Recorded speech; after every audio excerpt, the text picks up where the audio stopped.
Spoštovane gospe, dragi gospodje, lepo pozdravljeni. Ja, zdravje je največja vrednota Slovencev, tako pravijo vse ankete, ki jih beremo po raznih časopisih. Po drugi strani pa, koliko smo pa zares pripravljeni storiti za to zdravje, svoje in morda tudi naše, skupno. O tem se bom pogovarjala z gospo Jožico Maučec-Zakotnik, ki je doktorica medicine, sicer pa specialistka družinske medicine, ampak v vlogi, v kateri bo nastopala danes, pa je predstojnica Centra za krepitev zdravja in obvladovanje kroničnih bolezni na Inštitutu za varovanje zdravja. O tem, kaj lahko storimo zase, izplačalo se nam bo. In o tem, kaj lahko naredimo tudi za skupnost, tudi tu se nam bo izplačalo. Pozdravljeni, gospa Zakotnikova. Poglejte, govorili bova seveda o tem, o čemer sva že junija govorili. To je o 4. nacionalni raziskavi z zdravjem povezan vedenjski slog. To je že 4., v katero je vključeno pravzaprav zelo veliko inštitucij, od recimo zdravstvenih domov pa praktično do Ministrstva za zdravje. In ker ste že poslali junija ankete, na katere je bilo potrebno odgovoriti, bi morda zdaj povedali malo o rezultatih. Zdaj jih pa že zagotovo imate. Ste zadovoljni? Zelo smo zadovoljni in hvala vsem, ki ste odgovorili. Namreč dosegli smo do zdaj praktično več kot 54% odzivnost. Poslanih je bilo 16.000 vprašalnikov, naključno izbran vzorec je to, zagotovljena je v bistvu res varovanje osebnih podatkov, tako da ljudje lahko zaupajo tej raziskavi tako glede varnosti podajanja svojih informacij, kot tudi glede strokovnosti te raziskave in vse, kar se potem tudi naprej dogaja. Zelo različna je tudi pravzaprav ta odzivnost po regijah. Največja je odzivnost v Koroški in Kranjski regiji. V Koroški več kot 59%, v Kranjski več kot 57%, potem sledi recimo Novomeška regija z 54% odzivnostjo. Nekako nekaj čez 52 ji sledijo Koprska, Ljubljanska, Mariborska regija in pa Celjska. In tudi okrog 54 je Mursko-Soboška regija oziroma Pomurje.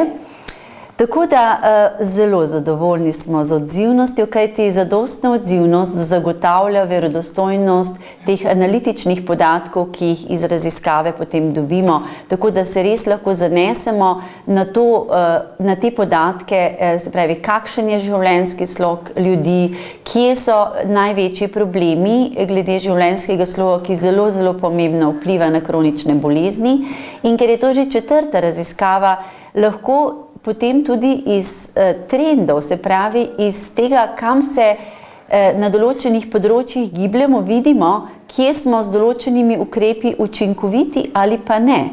In ravno kar približno čez en mesec bomo imeli publikacijo, v kateri bomo prikazali trende glede dejavnikov tveganja vedenjskega sloga, pa tudi glede pojavnosti kroničnih bolezni, in pa tudi razlike v trendih oziroma v problemih glede življenjskega sloga z ozirom na različne populacijske skupine, recimo glede na spol, glede na starost, glede na socialne determinante zdravja, kot temu rečemo, glede recimo na izobrazbo, na socialni status, recimo tudi stan, poročeni, neporočeni.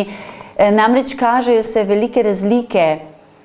Moški večinoma živijo bolj nezdravo, ali je to kajenje, alkohol, prehrana, karkoli že, in tudi porast debelosti od leta 2001 do 2008 se kaže pri moških, in to značilen porast debelosti.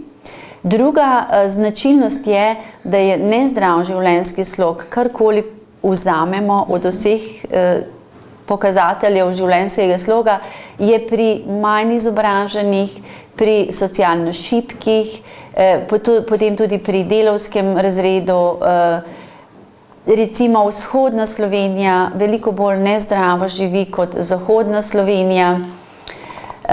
In seveda, ker pa v vprašalniku sprašujemo tudi o pojavnosti kroničnih bolezni, seveda se potem tudi kaže na vse to razporeditev kroničnih bolezni. sladkorna bolezen, srčno-žilne bolezni, bolezni, kronične bolezni pljuč, bolezni našega gibalnega aparata. Praktično vse bolezni so pogostejše, v večjem deležu prisotne pri teh skupinah ogroženih, kot sem jih že povedala, se pravi pri socialno šibkih, manj izobraženih, nižjih družbenih slojih in tudi v vzhodni Sloveniji. Tako da je to dokaz, da dejansko življenjski slog izredno pomembno vpliva na eni strani na pojav kroničnih bolezni in na drugi strani seveda s tem povezano kakovost življenja, produktivnost, stroške zdravljenja in vse, kar je s tem povezano. Glejte, kje pa recimo so pozitivni trendi? Rekli ste že, pri moških debelost narašča, alkoholizem morda Ne, tudi, poglejte, ne, hvala Bogu. Daj v pozitivne trende. Ja, hvala Bogu imamo recimo pri kajenju in alkoholu se stvari izboljšujejo.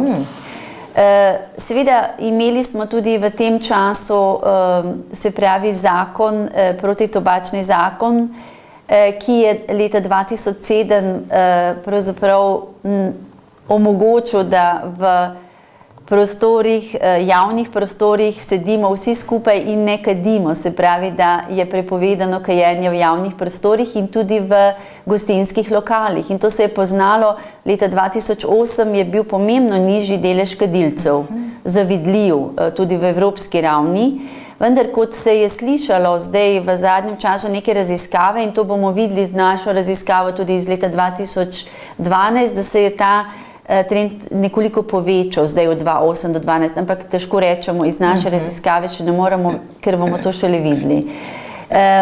Se pravi, mi smo videli, da na kajenju je bil bistveno pomemben premik na boljše in tudi pri alkoholu, kot je to en zelo trdoživ problem v slovenskem prostoru, kot rečemo vsi, da smo mokri narod, da pravzaprav to za nas ne predstavlja problem. To je družbeno sprejemljiva norma, da se pravzaprav pije in da vsi pijejo in povsod pijejo pri vsaki priložnosti. Ampak, kljub vsemu, a je to bil tudi recimo zakon, alkoholni zakon, potem tudi veliko se govori o škodljivem vplivu alkohola in se je pokazalo, da dejansko je upadal delež tveganih pivcev, se pravi, tisti, ki pijejo na tvegan način, na tak način, da to zdravju škodi, se je zmanjšal od 14 na nekaj čez 9%. To je pomemben upad, tako pri moških kot pri ženskah. Zmanjšal se, največji delež tveganih pivcev je še vedno med 55 do 64 letom. Takrat se nekako ljudje sprostijo in si dajo duško, tudi tukaj.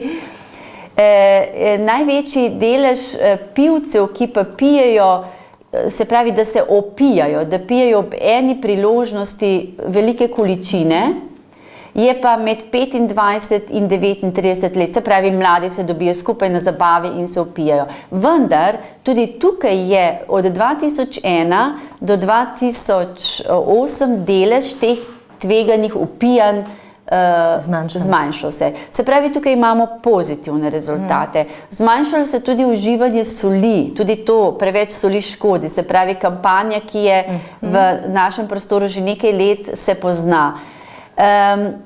Nažalost je pa pravzaprav se zmanjšal delež ljudi, ki uživajo sadje in zelenjavo vsaj enkrat na dan in to pomembno zmanjšal.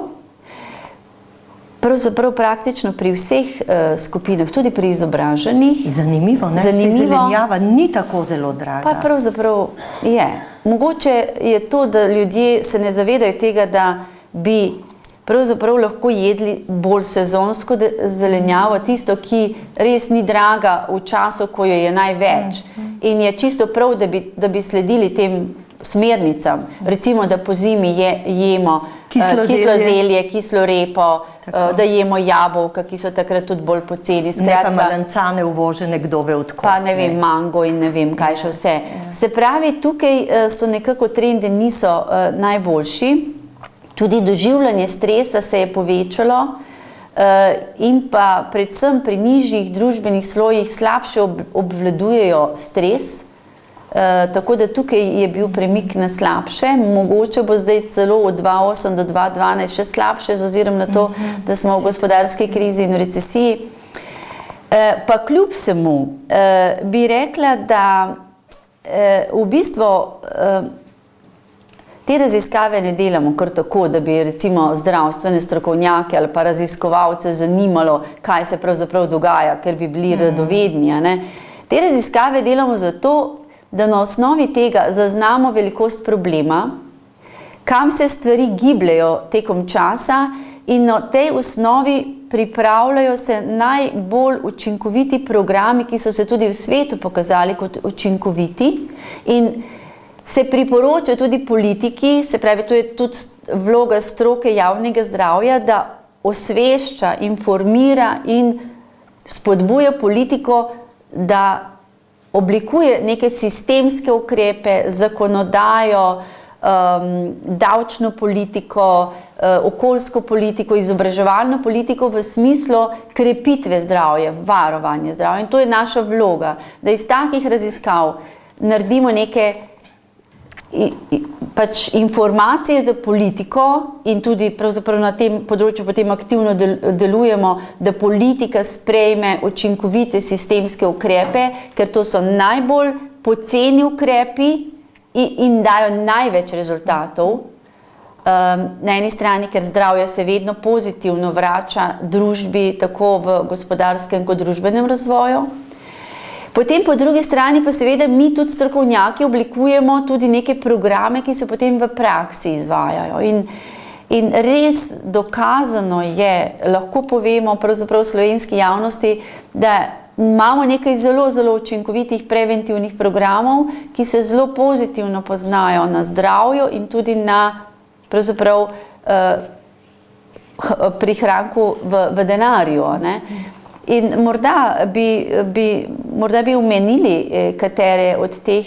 Predlagam, da bi potem prešli na programe, da zdaj pravzaprav spodbudiva še, da se odzovejo pač ljudje, ki bodo ponovno dobili opomnik. Tisti 7000, mislim, in 100 in nekaj opomnikov bo šlo, ki še niso odgovorili.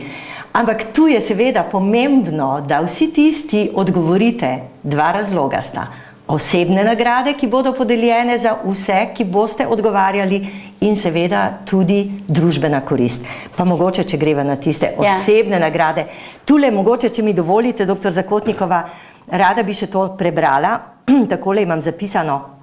Vse denarne nagrade prispeva Jožica Mavčec Zakotnik, to je gospa, ki jo imamo v studiu. In sicer iz sredstev, s katerimi je bila nagrajena kot najuspešnejša Slovenka leta 2011 po izboru revije Ona plus. Zdaj pa kar povejte, koliko veliko denarja ste namenili? Poglejte, jaz sem takrat dobila bon, nekako sponzor te nagrade je bil Mercator in je, se pravi, revijo Ona plus oziroma pač tem prirediteljem tega izbora in tudi potem tega dogodka podaril ta bon, ki sem ga jaz prejela kot nagrado za ta izbor. Se pravi, to je bon vrednosti 3000 evrov. In teh 3000 evrov sem jaz podarila v bistvu za namene te raziskave, da bi bila raziskava učinkovitejša in uspešnejša.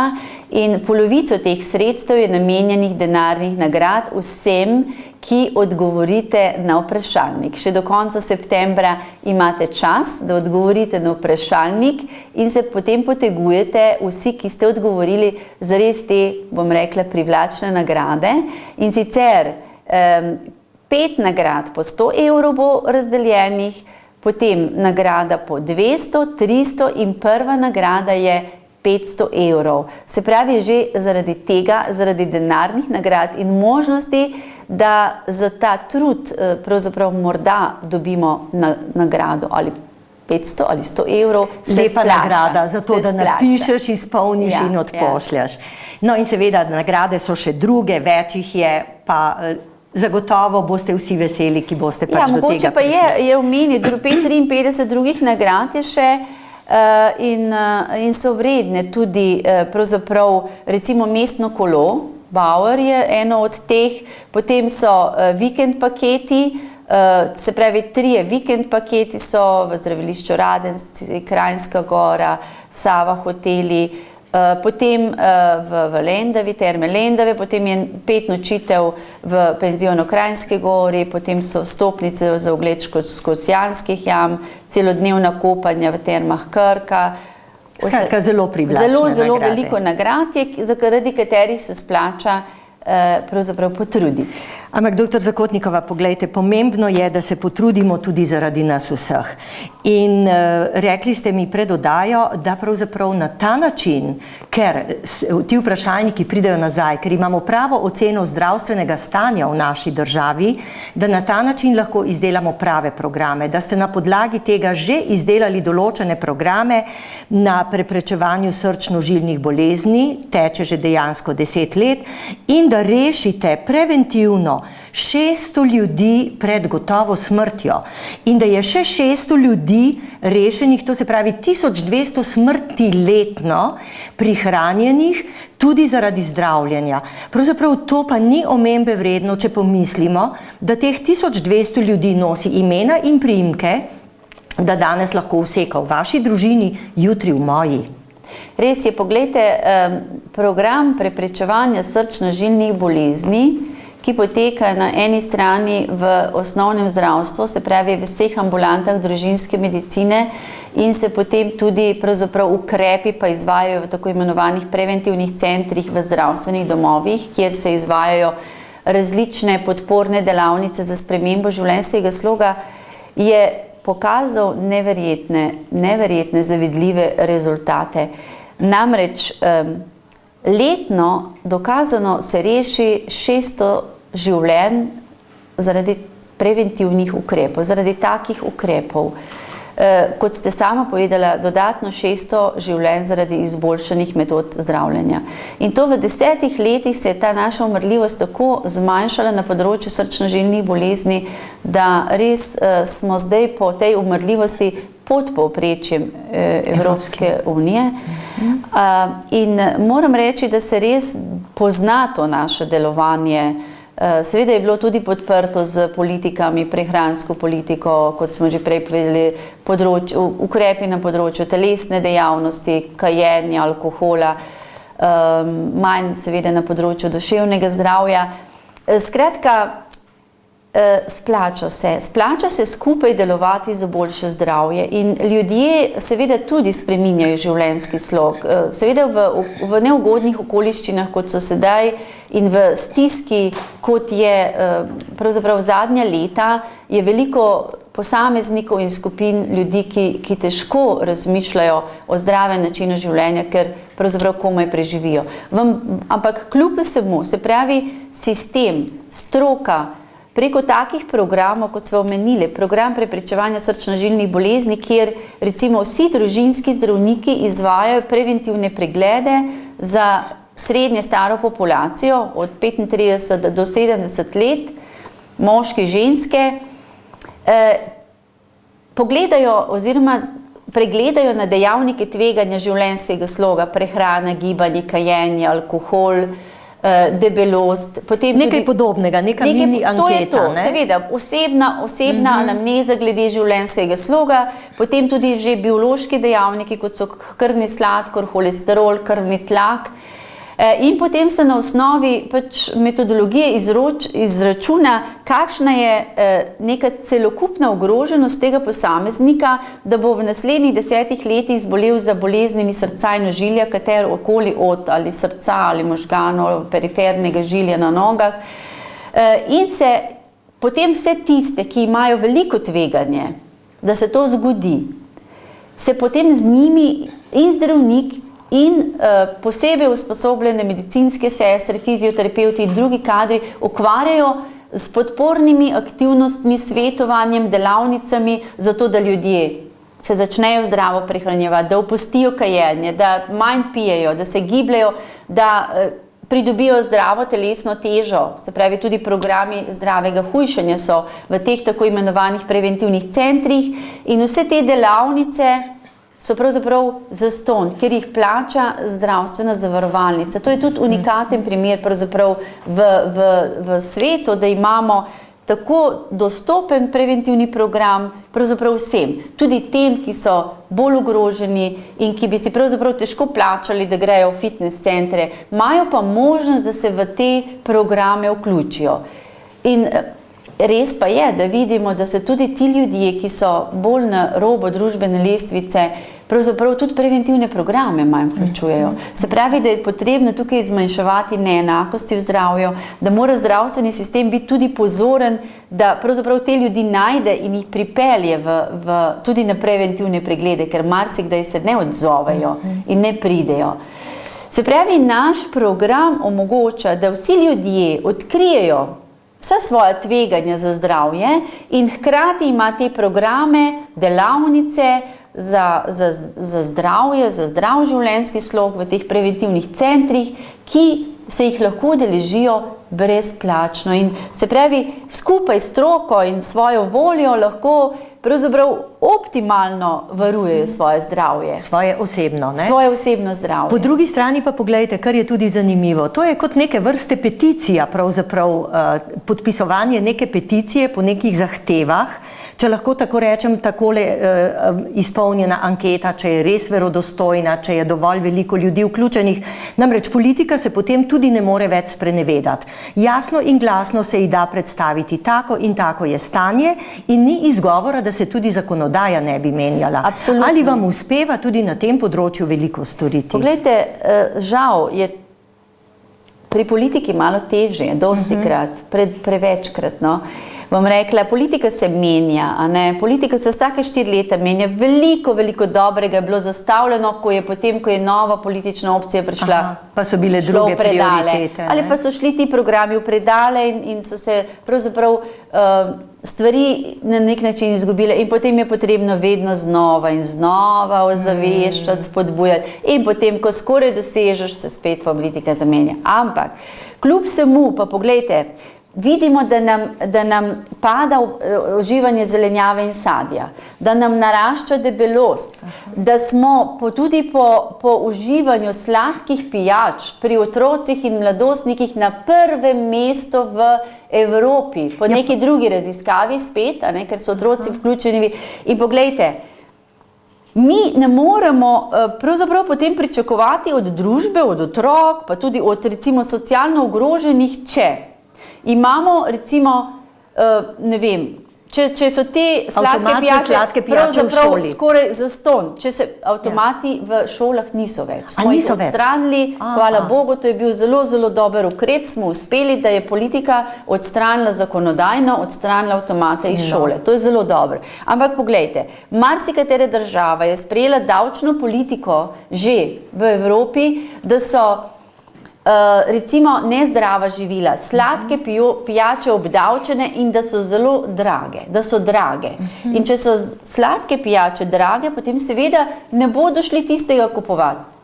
Bojo pili, bistveno manj tako. Seveda bojo pili druge stvari. In v bistvu se pravi obdavčenje in cenovna politika v prehranski verigi oziroma v prehranskih izdelkih je zelo pomembna in je potrebno nezdrava živila obdavčiti, zdrava živila subvencionirati. In potem si lahko predstavljamo, da se bojo vse skupine prebivalcev, tudi tisti, ki imajo nizke plače, bolj zdravo lahko prehranjevali. Treba je omejiti oglaševanje nezdrave hrane, posebno za otroke in mladostnike, ker na televiziji vidite samo nezdrava živila, pa tisti curry iz različnih hitre prehrane, ki ga lahko dobite za 1 evro. Skratka, preprečevanje oglaševanja, večja dostopnost do zdrave prehrane, sprejemanje prave cenovne in davčne politike, to so sistemski ukrepi, ki jih mora politika sprejeti. In samo ti bodo lahko podprli vse populacijske skupine in zmanjševali neenakosti v zdravju. No, pa ostaniva pri tem, naj gre tako, kot včasih rečemo, skozi vaša usta v božja ušesa, oziroma jaz bi rekla v tem primeru, doseže politike in tiste, ki se do sedaj niso odzivali tako, kot bi se morali, pa bi se vendarle morali v našem skupnem interesu. In seveda, spoštovane gospe in gospodje, če ste dobili vprašalnik, še enkrat, odgovorite, do konca septembra je čas. Morda si boste zagotovili kakšno lepo nagrado, predvsem pa pomagali tudi vsem nam, da nam bo lažje, bolje in predvsem, da bomo bolj zdravi. Hvala lepa, nasvidenje. Nasvidenje.